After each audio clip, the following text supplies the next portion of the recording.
Hey, Brody. Hey, Zach. So, how'd you feel about the Knights game?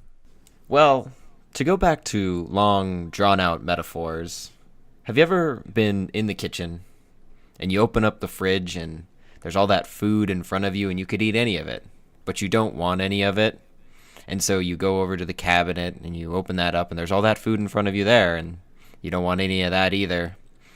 So you open up the junk drawer and you look at maybe some of the cookies and things in there and you don't want that in either. And so you end up just not eating and then you're sad.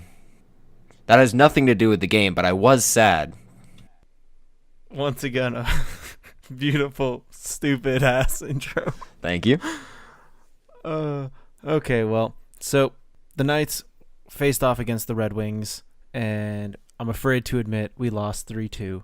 And we had a very, very optimistic prediction last time. I believe we said the Red Wings are one of the worst, and we were very confident in our victory. And yeah, They're still one of the worst, but it was in overtime, even though we didn't deserve it. So we at least took a point out of that. so that's how we felt going into the game. How'd you just generally felt about the game itself? We were getting outspeeded. They were faster than us, is what I'm trying to say. They were faster than us all night. They were faster on the forecheck. They were getting to pucks faster. Because they were faster, they were having a lot of breakaways. And so Subban was playing pretty incredible for the number of breakaways that he was facing. He's a pretty good one-on-one goaltender. He's really good in the shootout, for example. So it was just kind of sad to see our defense not giving him the backup that he deserved because he made some incredible stops and he got some luck from the post. So I would have liked to see our offense reward the effort that Subban was putting out. Let's look at the stats for this game. The shots on goal were actually tied at 30 each.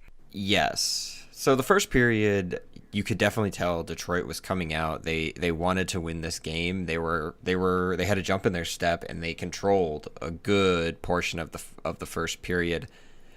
Basically, the only line that was doing anything for us at this point was the fourth line with Carrier back in, which, by the way, I miss Carrier. We'll talk about the hits in a minute. Nobody. It seemed like the second line and the third line. So in this case, the second line, I'm thinking of Stone, Stastny, Tuck without Pacioretty. They didn't. They it was uninspired. The first line was looking like they were out there trying their hardest. The fourth line was out there trying their hardest. The third line with Eakin, like Carpenter and Zikov, they just looked uninspired. It looked like there were only a few people really out there putting out the effort, and so Coach Gallant, like later on, splitting up the lines. Yeah, that. I guess what I'm trying to get at here is that the shots is not the story here. We're a better team than them, and that's the only reason that the shots were tied. We had 3 power plays, and we didn't score on any of them at all. Yes and no. So after our first power play, like seconds after it, you have Tuck going in on the breakaway in the last 5 seconds of it, and he has a really good chance and misses wide of the net. And so the puck sort of squirts around, and from that, after the power play expires, we end up getting a goal. So it's not technically a power play goal, but it was the rush in to get set up in the offensive zone was part of the power play, and that was the Reeves Eakin goal. Now, what about our penalty kills? There are 2 penalties we had to kill, and we failed to kill one of them. It wasn't great. We did score a shorthanded goal on the penalty kill, which, I mean, if you score a shorthanded goal, obviously that's pretty good. You're positive. The goal that we ended up letting through was off of a cross seam pass, like I've been talking about, and it was right seconds after the shorthanded goal. So it was just kind of like a mood killer. Well, let's talk about the hits then. And this time, for the first time ever, we see quite a big margin here. 38 hits to 23. What happened? Carrier happened. So Carrier has been out for quite some time. He came back briefly and then got injured again. And so it was really nice to see him back for a full game and doing his Carrier madness. He had 11 hits in this game, which is insanity. And they weren't like softy hits. Like he was bulldozing people. And so what I'm talking about with that fourth line, all 3 of the Reeves, I think Nosek was centering that line at that point, and Carrier, they were all out there trying their hardest, like laying the body out on Detroit. And you could tell definitely some of our players were getting frustrated with how quick Detroit was getting around them and getting those breakaway chances. So they started laying down the hits, and that was part of what helped us get into the game later on. So the first goal of this game, 3 minutes in, Glendening, his 10th goal of the season, putting it in. What happened there? Up to this point, the Wings were definitely controlling these first 3 minutes, and so I think Theodore is getting a little frustrated here. He has a lot of time behind the goal, but instead he sort of tries to start clearing it off the glass and ends up just putting it straight onto the stick of Hirose. And from there, he just basically crashes the net. Most of our forwards are in the neutral zone. It would have been a pretty easy breakaway for Theodore to make, but instead he just decides to sort of clear it. And so when Athanasiu, Hirose, and Glendening sort of crash towards the net, there's this really weird chance. So Subban sort of makes a save on the first one, and then Athanasiu puts it directly through the goal mouth, and if Glendening hadn't been there, it would have just been this wasted opportunity, but instead Glendening's there, he has a whole net to shoot at, and he doesn't miss. And that's the only goal of the first. So what was your general opinion about our play in the first? Big oof. The big yikes? Yeah, no. Like I said, Detroit was coming out with speed, and we did not have an answer. It did not seem like we were ready for this. And if you do you want salt or do you want excuses? Do you want explanations? Like how should I approach this? Because this was just not with salt always. Salt always. Okay. Well, when you've got a group of guys out there who are out there putting out their best, I'm talking about the first line: Smith, Carlson, Marchessault. They were out there trying their hardest, and you've got a group of guys, Reeves, Carrier specifically, who were out there like just putting the body out there on Detroit. You got to have everybody else work with you. And the defense specifically just looked flat-footed through this entire first period. And they weren't giving Subban, who was the best player on the ice for us, the backup that he needed. And that was the story of the first period. It got better in the second and third, but it wasn't the style of hockey that you want to expect from the Knights. Well, talking about the second, if the Red Wings had the only goal in the first, we had the only goal in the second, with Cody Eakin bringing it in. So this is the power play goal, not power play goal. Tuck picks it up in the neutral zone and breaks in and gets past all of Detroit in alone on Howard and just misses the shot. And so instead he sort of works it around the boards back up to the point. Schmidt works it in. Reeves deflects it down so that there's a juicy rebound for Eakin. And Eakin, just like Glendening's goal in the first period, he's got a whole goal to shoot at and he doesn't miss. He sort of puts like a lot of power into this, and you could tell that it was like sort of the Knights were happy to put one in because they knew that there was a lot of people who were trying really hard, and there were some people who were just basically getting caught all the time flat-footed. So Eakin puts a lot of power into this and just banks it off like 2 or 3 sides of the net. It like rattles around in there.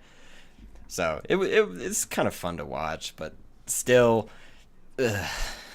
By the end of the second, I was feeling a bit better. We tied it up, and it looked like we were kind of pulling it back together again. What was your overall feel, though? It was better than the first. This was the period where we had a couple penalties, and in fact, we actually got really lucky where we had a penalty called against us, and then about 15 seconds in, Eakin and Larkin, like I have written here, Eakin, Larkin, Finn about to fight. Just to be a millennial, but those two were pushing and shoving, and so 15 seconds into our penalty kill, which was not looking good in those 15 seconds, by the way, Eakin and Larkin sort of get into a scrum, and Eakin's not pushing back, and Larkin is, and so Larkin gets called for roughing, and so we get 4-on-4 instead, which was pretty good, just in terms of not putting our penalty killers into too much trouble.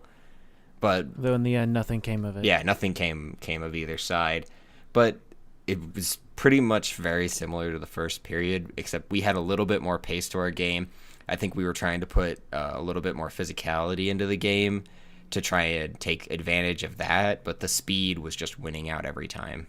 Now, we mentioned the shorthand goal in the third earlier. Pass God Riley Smith putting it in 10 minutes in.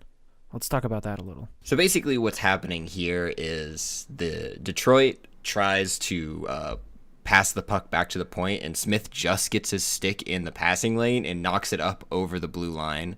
And so Smith has a little bit more speed, whereas the Detroit defenders are, facing the wrong way, basically. So Smith and Carlson just start booking it, and Smith's in all alone, and he makes a good little fake shot to the left and then brings it up over onto the backhand and right up over the shoulder. It's really pretty goal. I mean, obviously, when you have a breakaway, you hate to see, just somebody, shoot it into the chest of the goaltender, as happens sometimes.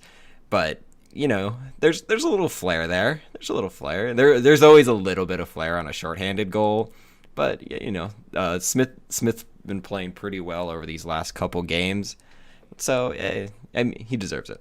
At this point, I got really excited because we just took the lead. I thought we were gonna nail it. It was a beautiful shorthand goal, and then before that, power plays even up.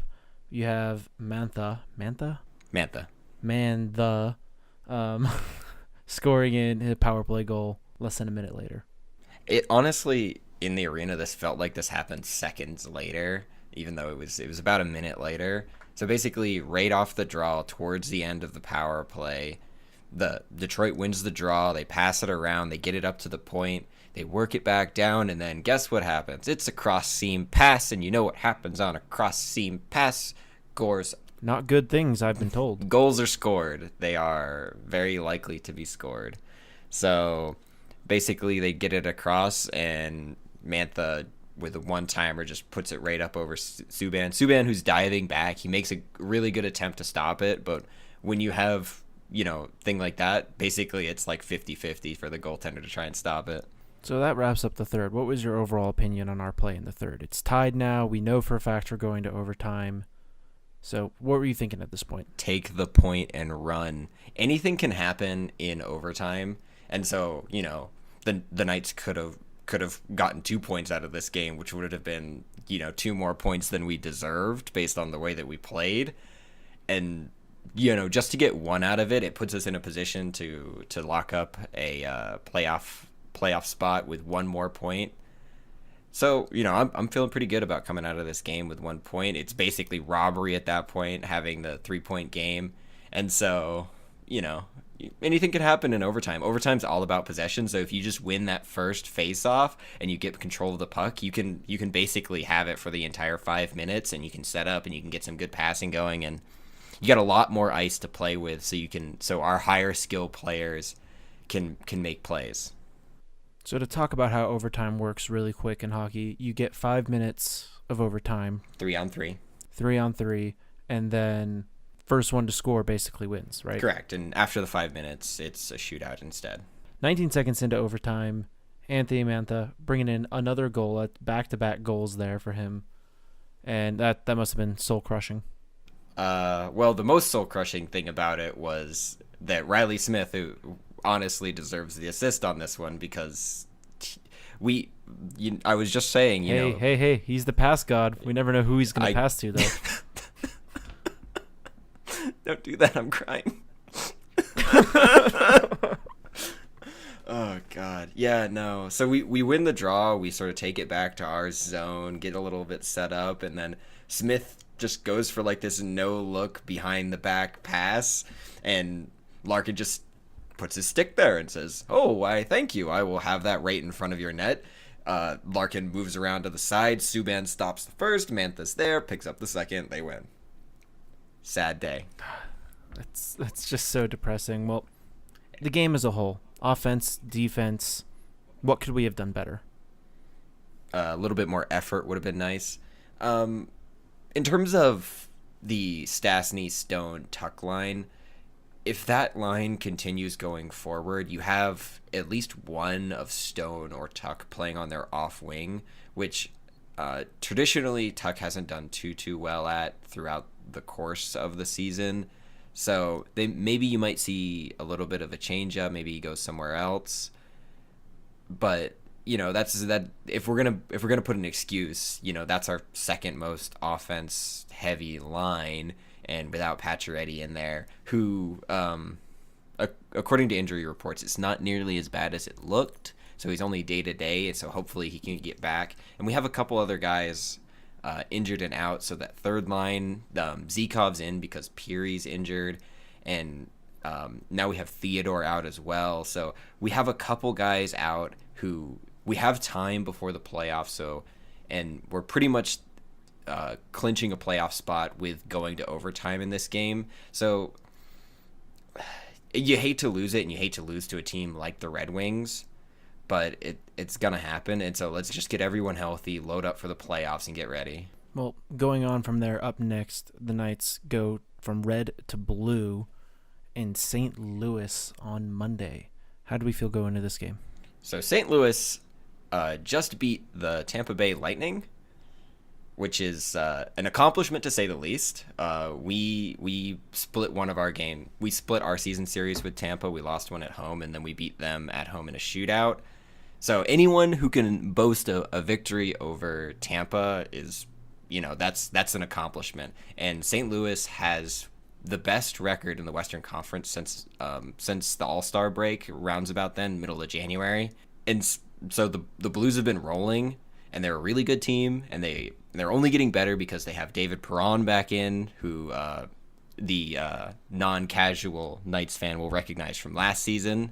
Good player, and so they're only getting better. And specifically, they have the big problem that the Blues had early in the season was their goaltending, and so they brought up their minor league goaltender Jordan Binnington, and he has been one of the better goaltenders in the league since then, and he's helped them win a lot of games. But he's also getting help from a pretty deep team. Any of the lines on the Blues can score. There's a lot of really dangerous players. So specifically, you got to look at Tarasenko, Ryan O'Reilly, Perron, like I mentioned. Those are the big name players who are going to do some damage. But the Blues are a good team, and so it's going to be a tough fight. Well, we will see you guys in our next recap following the Blues game. No prediction. No prediction. Fuck it.